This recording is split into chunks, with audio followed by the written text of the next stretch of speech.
अस्सलाम वालेकुम नाजरीन, आप देख रहे हैं साहिबान न्यूज HD और मैं हूं नुसरीन अनवर। शामिल करते हैं अब तक की अहम खबरें जिसमें हम आपको मुल्क भर की सूरत हाल से आगाह। हबीब चौरंगी से बाबे खैबर तक रोड कारपेटिंग के तीसरे महले का काम तेजी से जारी है। इस मौका पर टाउन चेयरमैन मोरडो मीर बहर अली अकबर ने खुद मौका पर मौजूद रहकर जारी तरक्याती कामों का तफसीली जायजा लिया और मुतल्लिका अफसरान को हिदायत की कि दोनों तरफ नालों की तकमील के बाद सड़क के किनारों पर प्योर ब्लॉक का काम फौरी तौर पर शुरू किया जाए ताकि तरक्याती मनसूबात जल्द अज जल्द मुकम्मल हो और आवाम को बेहतरीन सफरी सहूलियात मैसर आ सके। अवामी खिदमत, मेयारी तरक्की और बेहतर इंफ्रास्ट्रक्चर पाकिस्तान पीपल्स पार्टी का आज़म है।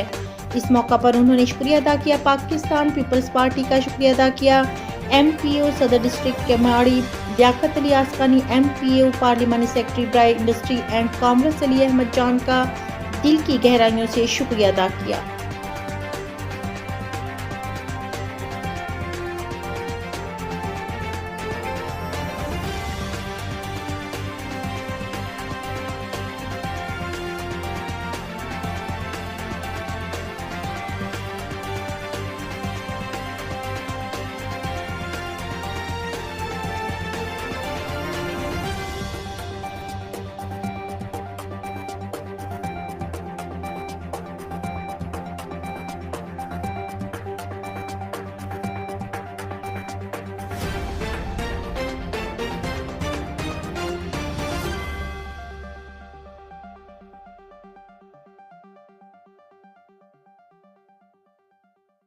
मज़ीद खबरों और अपडेट्स के लिए देखते रहें साहिबान न्यूज HD। हमारे चैनल को सब्सक्राइब करें और वीडियो को लाइक करें ताकि आप हर लम्हे बाखबर रह सकें।